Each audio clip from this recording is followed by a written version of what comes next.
আসসালামু আলাইকুম সিনিয়র শিক্ষার্থী, তোমরা কেমন আছো সবাই? আশা করি আল্লাহর রহমতে খুব ভালোই আছো।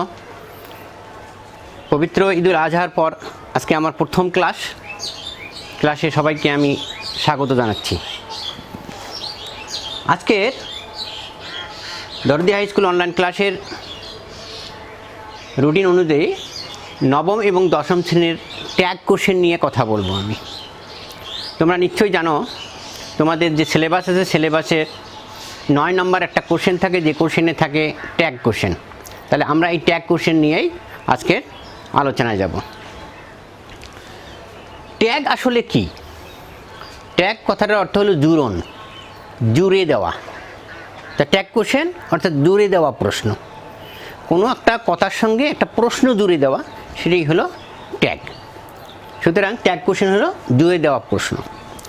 এই ট্যাগ কোশ্চেনের দুটি অংশ থাকে, একটা মূল অংশ থাকে, একটা কোশ্চেন অংশ থাকে। তা তোমরা যখন এই ট্যাগ প্রশ্নের উত্তর করবে তখন তোমাদেরকে অবশ্যই যে জিনিসগুলো লক্ষ্য রাখতে হবে সেটা নিয়েই আমি আজকে প্রধানত আলোচনা করব। তারপর ট্যাগ কোশ্চেনের করার ব্যাপারে যাব।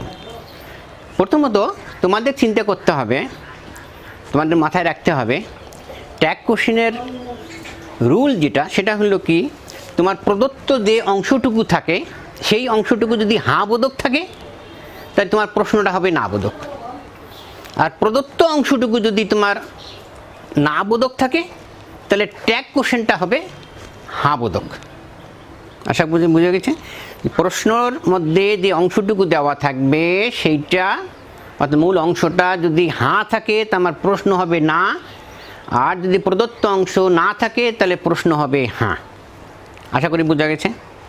প্রথম শর্ত হলো ওটা, হ্যাঁ থাকলে না, না থাকলে হ্যাঁ। দ্বিতীয় শর্ত হলো তোমার সেন্টেন্সের মধ্যে দেখতে হবে সাহায্যকারী ভার্ব কিংবা অক্সিলারি ভার্ব কিংবা মডাল ভার্ব যদি থাকে তাহলে সেই সাহায্যকারী ভার্ব বা মডাল ভার্বটাই তোমার প্রশ্নের অংশ আসবে। তারপরে হ্যাঁ থাকলে না, না থাকলে হ্যাঁ করবো, এটাই স্বাভাবিক। আর কথা হলো কি, যদি তোমার প্রশ্নটা হ্যাঁ বোধক থাকে না বোধক করতে যাও তাহলে আমরা না বোধক চিহ্ন নট ব্যবহার করব, কিন্তু এই নটের সংক্ষিপ্ত রূপ ব্যবহার করব। নটের সংক্ষিপ্ত রূপ আমরা ব্যবহার করব। নটের সংক্ষিপ্ত রূপ হলো N''T, এইটা হলো সংক্ষিপ্ত রূপ। তা আমি তোমাদের সামনে কয়েকটা কথা বলতেছি। যেমন যদি এম থাকে, এম থেকে ওটাকে নট যুক্ত করব, এম নট হলে হবে আরন্ট বা এন্ড। তা এন্ডটা ব্রিটিশ ল্যাঙ্গুয়েজের মধ্যে পড়ে যায়, যার কারণে আমরা এটা ব্যবহার না করে আরন্ট ব্যবহার করব। যদি ইজ নট লিখি আমি, হবে না। ইজ নটের সংক্ষিপ্ত রূপ হলো ইজন্ট। ঠিক সেই রকম শ্যাল নট যদি হয়, শ্যাল নটের সংক্ষিপ্ত রূপ হলো শ্যান্ট। শ্যাল নটের সংক্ষিপ্ত রূপ হলো শ্যান্ট। উইল নটের সংক্ষিপ্ত রূপ হলো অন্ট। ক্যান নট সংক্ষিপ্ত রূপ হলো কান্ট, একটা এন। Do not don't, does not doesn't, did not didn't, have not haven't, has not hasn't, must not mustn't ইত্যাদি। এই জিনিসগুলো তোমাদেরকে অবশ্যই জানতে হবে। তাহলে আমি তোমাদের সামনে সংক্ষিপ্ত আকারে এটা কথা বললাম। আর পূর্বে কি বললাম, যদি আমার অংশটা হ্যাঁ বোধক থাকে তাহলে প্রশ্নটা হবে না বোধক, আর যদি এটা অংশ না বোধক থাকে তাহলে এটা হবে হ্যাঁ বোধক। আমি এখন তোমাদের সামনে যে এখানে কয়েকটা বাক্য লিখেছি, এই বাক্যটা সবটার মধ্যেই তোমরা লক্ষ্য করো, এই সবটার মধ্যেই তোমাদের কি আছে, সাহায্যকারী ভার্ব বা অক্সিলারি ভার্ব আছে। সাহায্যকারী ভার্ব বা অক্সিলারি ভার্ব আছে। তাহলে আমি এই সাহায্যকারী ভার্ব বা অক্সিলারি ভার্বটা তোমাদের বোর্ডের মধ্যে নিয়ে যাচ্ছি। দেখি, যেমন এখানে কি আছে, অ্যাম। তাহলে অ্যামটাকে এখানে নিয়ে আসবো। আই অ্যাম রাকিব, এটা হ্যাঁ বোধক আছে, তাহলে এটা না বোধক করবো। তাহলে অ্যাম নটের সংক্ষিপ্ত রূপ হলো আরন্ট, এটা কমা হবে আরন্ট। সাবজেক্ট কি আছে, আইটা এখানে নিলাম, নিয়ে প্রশ্নবোধক চিহ্ন দেব, আন্ডারলাইন করব।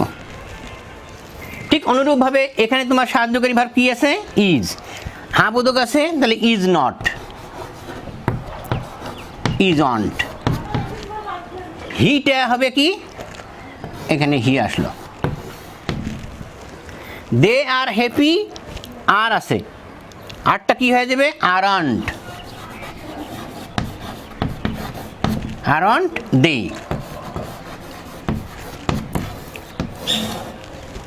রহিম ওয়াজ স্ট্রং, ওয়াজ আছে তাহলে ওয়াজন্ট। রহিম এটা একটা নাউন, সবসময় মনে রাখবে এখানকার যে সাবজেক্টটা হবে সবসময় সেটা হবে প্রোনাউন। কি হবে, সবসময় প্রোনাউন, এবং প্রোনাউনের সাবজেক্ট রূপ হবে। তাহলে রহিমের প্রোনাউনটা কি, হি, প্রশ্নবোধক চিহ্ন। যদি রহিমা থাকতো তাহলে শি, রহিম অ্যান্ড করিম দুইজন যদি থাকতো তাহলে হয়তো দে। আশা করি বোঝা গেছে তোমাদেরকে। তোমাদের পরের বাক্য আছে I shall do the work. এখানে মডেল ভার্ব হলো শ্যাল, শ্যাল নট, শ্যাল নটের সংক্ষিপ্ত রূপ কী লিখেছি আমি, শ্যান্ট, SHANT, শ্যান্ট। আর আই, শ্যান্ট আই। ঠিক তদ্রূপভাবে এখানে আছে the boy will go, the boy will go, modal verb কি আছে, উইল, উইলটা পাশে গেলে উইল নট, তাহলে উইল নটের সংক্ষিপ্ত রূপ কী লিখেছি, অন্ট, WONT, অন্ট। আর দ্য বয় ম্যাসকুলিন আর ফেমিনিন, ম্যাসকুলিন, সুতরাং এর প্রোনাউনটা হচ্ছে হি। তাহলে আমরা এতটুকুর মধ্যে যেটা বুঝলাম, সাহায্যকারী ভার্ব বা মডাল ভার্ব থাকলে উক্ত সাহায্যকারী ভার্ব বা মডাল ভার্বটা এই পাশে আসবে, হ্যাঁ বোধক আছে যেহেতু তার সঙ্গে নট যুক্ত হবে, নটের সংক্ষিপ্ত রূপ হলো N'T। তারপর আমরা দেখলাম কি, সাবজেক্ট, এখানে যা সাবজেক্ট আছে সেই সাবজেক্টই লিখবো, কিন্তু সেটা অবশ্যই হবে প্রোনাউন। এখানে আই, হি, দে, আই, এটা সব প্রোনাউন ছিল, যার কারণে ওটা যাচ্ছে। কিন্তু এখানে রহিম আছে, রহিমটা নাউন, এর প্রোনাউন হলো হি। এখানে দ্য বয় আছে, এর প্রোনাউন হলো হি। যদি গার্ল থাকতো তাহলে হয়তো শি, যদি গার্লস থাকতো তাহলে হয়তো দে, দ্য বয়েজ দে। তাহলে তোমার মনে আরেকটা প্রশ্ন থাকতে পারে যে আমরা তো এটি নাউনগুলার প্রোনাউন হি আর শি অথবা দে ব্যবহার করলাম, যদি কোনো ইতর প্রাণীর ব্যাপার হয় কিংবা কোনো অবজেক্ট ব্যাপার হয়, মানে চেয়ার, টেবিল, হ্যাঁ, বই খাতার ইত্যাদির ব্যাপার হয়, তাহলে একটা হলে ইট, একের বেশি হলে দে, কারণ দে মানে তাহারাও হয়, দে মানে সেগুলোও হয়। তাহলে আমি আরেকটা বাক্য এই মুহূর্তে লিখতেছি তোমাদের সামনে,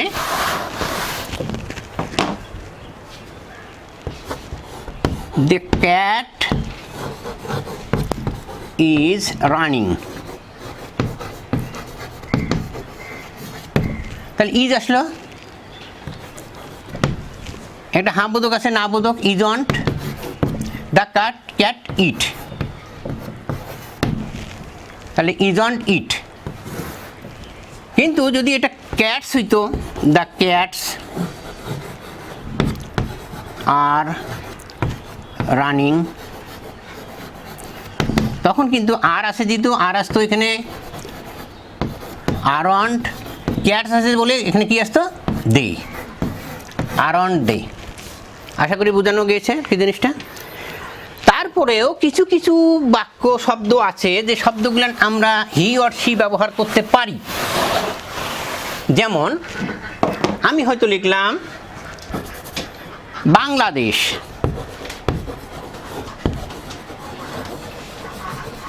is our homeland,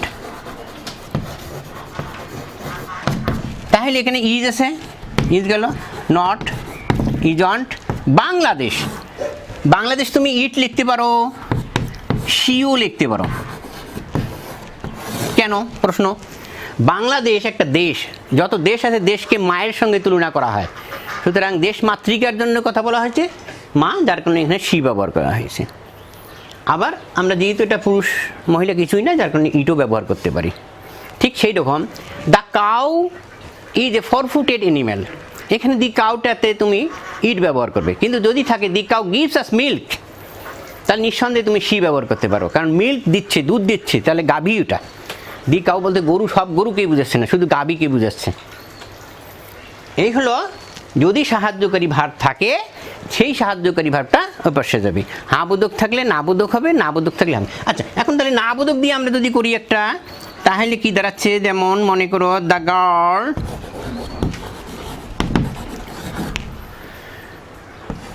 girls aren't weak. এখানে আরন্ট আছে না বোধক আছে, তাহলে আমি লিখব আর, নট আর নিচ্ছি না। দ্য গার্লস অনেকগুলো, তাহলে দে, আর দে। আশা করি বোঝা গেছে। তাছাড়াও কিছু কিছু নেগেটিভ শব্দ আছে, সেই নেগেটিভ শব্দগুলো থাকলে বাক্যটা নেগেটিভ হয়ে যাবে তোমাদের। তার মধ্যে নেগেটিভ শব্দগুলো আছে যেরকম নেভার, নেভার যদি থাকে তাহলে ওটা নেগেটিভ। হ্যাঁ, নেভার, নেভার। আমরা never, hardly, seldom, few, little, rarely এই শব্দগুলো হলো নেগেটিভ। সুতরাং এই শব্দগুলো যদি বাক্যের মধ্যে থাকে তাহলে আমরা মনে করবো এটা নেগেটিভ বাক্য। তাছাড়াও এমনি তো নট থাকতে পারে, নো থাকতে পারে। যেমন এখানে আমি একটা বাক্য লিখেছি Rahim's father is not weak, তাহলে এখানে নেগেটিভ অবশ্যই, কিন্তু এখানে সাহায্যকারী ভাবটা কি আছে? ইজ। নটটা উঠে গেল, দেবো না আমি। এখানে রহিমস ফাদার, রহিমস ফাদার বলতে he, is he. He has a few friends, few আছে নেগেটিভ, তাহলে হ্যাজ আছে, তাহলে হ্যাজ, অ্যান্ড হি আছে, হি লিখলাম আমি। আশা করি বোঝা গেছে। এখন এতক্ষণ তোমাদের সামনে যে কথাগুলো বললাম সেটা হলো সাহায্যকারী ভার্ব যদি থাকে বা মডাল ভার্ব থাকে তাহলে এইটা। যদি সাহায্যকারী ভার্ব কিংবা মডাল ভার্ব না থাকে তাহলে কি করব আমরা? সাহায্যকারী ভার্ব কিংবা মডাল ভার্ব যদি না থাকে তাহলে মূল ভার্ব থাকবে। যেমন হি হার্ডলি কামস হেয়ার, কিংবা থাকলো দ্য উইম্যান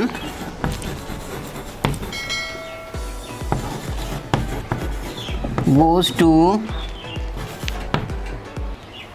market, কিংবা you went to school। এইখানে মূল ভার্ব আছে, এখানে মূল ভার্ব আছে, এখানে মূল ভার্ব আছে। তো যেহেতু এখানে মূল ভার্বটা কি আছে? কামস, তাহলে আমার এখানে যাবে ডাজ।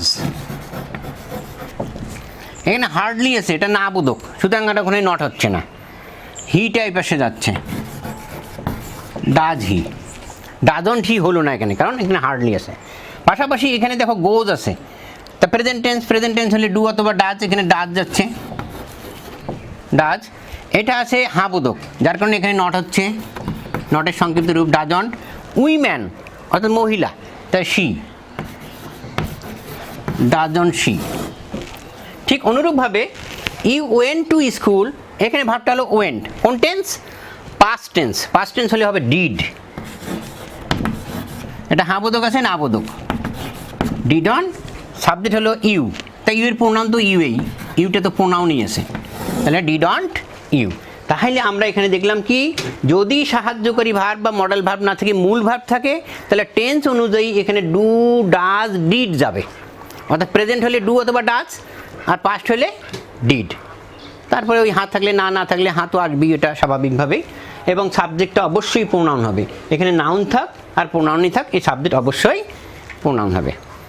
আশা করি বোঝা গেছে তোমাদের। তাহলে আমরা দেখলাম কি, যদি সাহায্যকারী ভার্ব বা মডেল ভার্ব থাকে তাহলে উক্ত সাহায্যকারী ভার্ব বা মডেল ভার্ব ট্যাগ অংশে আসবে, এবং হ্যাঁ থাকলে না করব, না করতে গিয়ে নটের সংক্ষিপ্ত রূপ করবো, এন অ্যাপোস্ট্রফি টি দিয়ে করব। আর যদি না থাকে হ্যাঁ করি তাহলে তো ওটা লেখার দরকারই নেই আর কি। আর যদি তোমার সাহায্য না করি ভার্ব না থাকে, যদি মডেল ভার্ব না থাকে, যদি মূল ভার্ব থাকে, তাহলে মূল ভার্বের ক্ষেত্রে আমরা কি লিখব? যদি প্রেজেন্ট হয় ডু অথবা ডাজ, আর যদি পাস্ট হয় ডিড। আর সেটা নির্ভর করবে এই সাবজেক্টের উপর, এই সাবজেক্টের উপর নির্ভর করবে। কারণ এখানে অনেক সময় দেখা যাবে যে ভার্বের সঙ্গে এজ যুক্ত হয়েছে, কিন্তু এখানে সাবজেক্টটা তোমার থার্ড পারসন সিঙ্গুলার হয় নাই, সেক্ষেত্রে কিন্তু ওটা এখন এটা ডাজ হয়ে যাবে। ডাজটা কেন হয়েছে? হিটা থার্ড পারসন সিঙ্গুলার নাম্বার, ভার্বের সাথে এজ বাই যুক্ত হয়েছে। She third person singular number, ডাজের সঙ্গে ডুর সঙ্গে এজ বাই যুক্ত হয়েছে। এটা পাস্ট টেন্স, তো এটা তো আর ওই ঘটনা কোনো কিছুই নেই। আশা করি বোঝা গেছে তোমাদের। যদি সেন্টেন্সের মধ্যে everybody, everyone, all, nobody, no one, none থাকে, তাহলে আমরা কি কি ব্যবহার করতে পারি? তাহলে আমরা এখন দেখি everybody, everyone, all, nobody, no one, none, এই জিনিসগুলো যদি তোমার থাকে বাক্যের মধ্যে, তার প্রোনাউন অবশ্যই দিয়ে হবে। Everybody, everyone, all, nobody, no one, none, তার প্রোনাউনটা কী হবে? দে। যদিও আমরা এটাকে থার্ড পারসন সিঙ্গুলার নাম্বার ধরে ভার্বের সঙ্গে এস বাই এস যুক্ত করি, থার্ড পারসন সিঙ্গুলার নাম্বার ধরলাম, কিন্তু এর প্রোনাউনটা কিন্তু দে হলো, ওটা কিন্তু থার্ড পারসন প্লুরাল নাম্বার হয়ে গেল। তা এইটা অনুযায়ী আবার ট্যাগটা হবে। তা এখানে ভার্বটা কী আছে? এভরিবডি লাভস হিম, ভার্ব কী আছে? লাভস। তাহলে স্বাভাবিকভাবে কী আসে এখানে? ডাজ। স্বাভাবিকভাবে প্রেজেন্ট যেহেতু ডাজ এবং ভার্বের সাথে এস যুক্ত আছে, ডাজ। এটা হ্যাঁ বোধক, তাহলে না বোধক, ডাজন্ট। এখন আসি এভরিবডির প্রোনাউনটা কী হবে? দে। এভরিবডির প্রোনাউন দে, প্রশ্নবোধক চিহ্ন দিলাম। কিন্তু দেখি দে তোমার সাবজেক্ট, এখানে দেটা থার্ড পারসন প্লুরাল নাম্বার, তাহলে ভার্বের সাথে কি এস বাই যুক্ত হতে পারে? হতে পারে না। তাহলে আমার এটা ডাজ হবে না। কি হবে তাহলে? ডন্ট দে। তাহলে এই সাবজেক্টের উপর নির্ভর করতেছে এই ভার্বটা। আশা করি বুঝে গেছি। ঠিক এইরকম আরেকটা সেন্টেন্স দিছি, এভরিবডি ইজ প্রেজেন্ট, তাহলে এখানে কি ভার্ব আছে? ইজ। ইজ হ্যাঁ বোধক আছে, এটা হবে না বোধক, তাহলে ইজন্ট। এভরিবডির প্রোনাউন কি? দে। আচ্ছা, দে হইলে কি ইজ হয়? দে হইলে কি ইজ হয়? না, দে হইলে আর হয়। তাহলে কি হবে এখানে? ইজ নট না হয়ে কি হবে? ইজন্ট না হয়ে না কি হবে? Aren't.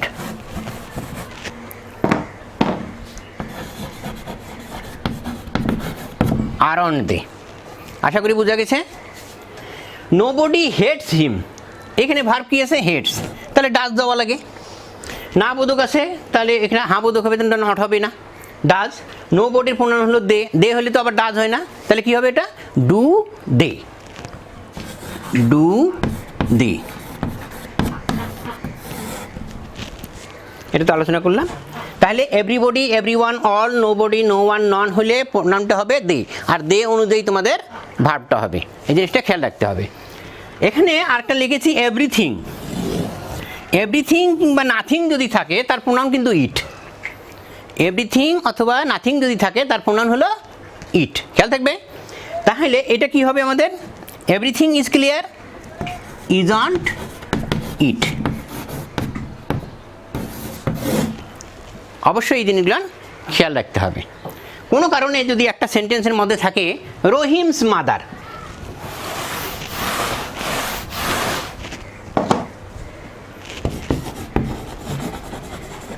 Rahim's mother went there, তাহলে ওয়েন্ট আছে, তাহলে ডিড। এটা হ্যাঁ বোধক আছে, না বোধক, ডিডন্ট। অ্যান্ড রহিম ধরবো না রহিম মাদার ধরবো? মাদারকে ধরতে হবে। রহিমস মাদার অর্থাৎ রহিমের মা, রহিমস মাদার অর্থাৎ রহিমের মা, রহিমকে বুঝায়নি কিন্তু রহিমের মা, তাহলে মেয়ে মানুষ সি। আশা করি বোঝা গেছে জিনিসটা। তাহলে আমরা সাবজেক্ট যখন দেখব, সেই সাবজেক্টটা অবশ্যই খেয়াল রাখতে হবে আমাদেরকে, কিভাবে আমরা এটা করতেছি। আজকে তোমাদের সামনে যে জিনিসটা আলোচনা করা হলো ট্যাগের প্রাথমিক দিক, তারপরেও কিছু কিছু আসে, ব্যতিক্রমী আসে, হ্যাঁ, সেটা নির্ভর করবে তোমাদের টেন্সেরই উপরে নির্ভর করবে। যেমন কিছু একটা সেন্টেন্স আমি বলতেছি তোমাদের সামনে।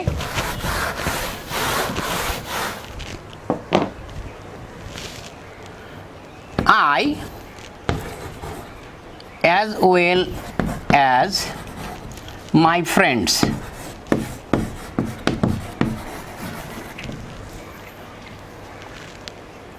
am going to field।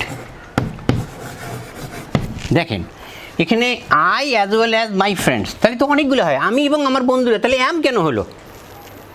সে তো আর হওয়া উচিত ছিল। আমরা রাইট ফর্ম ভার্ব জানি কি, যদি অ্যাজ ওয়েল অ্যাজ থাকে তাহলে প্রথম সাবজেক্ট অনুযায়ী ভার্ব নির্ণয় হয়। অ্যাজ ওয়েল অ্যাজ থাকলে প্রথম সাবজেক্ট অনুযায়ী ভার্ব নির্ণয় হয়। তাহলে প্রথম সাবজেক্ট যেহেতু আই এসে, আই হলে অ্যাম হবে। ঠিক সেই রকম এখানেও কিন্তু অ্যাম তো আসবেই, হ্যাঁ বোধক আছে না বোধক, তাহলে অ্যাম নট। অ্যাম নটের সংক্ষিপ্ত রূপ কি, আরন্ট। Aren't I.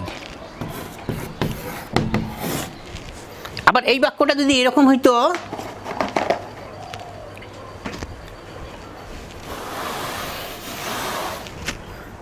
ওখানে অ্যাম আছে বলে তোমরা হয়তো বুঝতে পারতেছো আই, কিন্তু যদি থাকতো ওয়েন্ট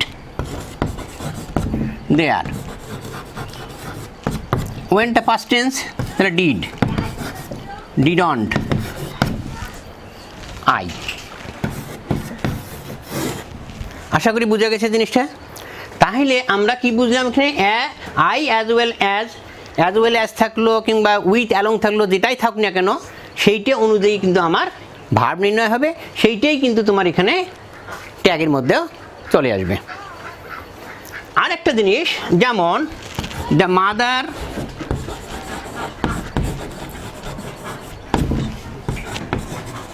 রোজ ইন হার, এখানে রোজ, রোজ কোন টেন্স, পাস্ট টেন্স, তাহলে ডিড, আবোধক আছে না আবোধক, ডিডন্ট। দ্য মাদার কোন percent, third percent singular number, তাহলে শি হওয়া লাগে, কিন্তু আসলে তা না। এখানে the mother rose in her, এখানে দি মাদার বলতে মাতৃত্ব, হৃদয়টাকে বোঝানো হয়েছে, তাহলে সেটা শি হবে না, এটা হয়ে যাবে ডি, ইট, ডিডন্ট ইট। এই জিনিসটা অনেক সময় তোমরা ভুল করে ফেলো যে মাদার আছে যখন মা, তাহলে তার প্রোনাউনটা শি। আসলে এখানে দ্য মাদার দ্বারা বোঝানো হয়েছে মাতৃত্ব, হৃদয়টাকে বুঝেছে, যার কারণে এখানে ইট হবে। আগামী ক্লাসে বা আগামী দিন, এটা তো অ্যাসার্টিভ সেন্টেন্সের উপর করা হলো, আগামী আর একটা ক্লাস নেব ট্যাগের জন্য, সেটাতে আমি তোমাদের সামনে ইম্পারেটিভ সেন্টেন্স নিয়ে আলোচনা করার চেষ্টা করব। এবং এই আজকে যে কাজগুলো হলো, এই কাজগুলোরই কিছু তোমাদের মতামত যেটা পাবো, সেই মতামত অনুযায়ী আলোচনা করার চেষ্টা করব। এই পর্যন্ত আজকে থাক। তোমরা সবাই সুন্দর থাকো এবং বাড়িতে বসে লেখাপড়া করো, এই আহ্বান জানিয়ে শেষ করছি। আসসালামু আলাইকুম।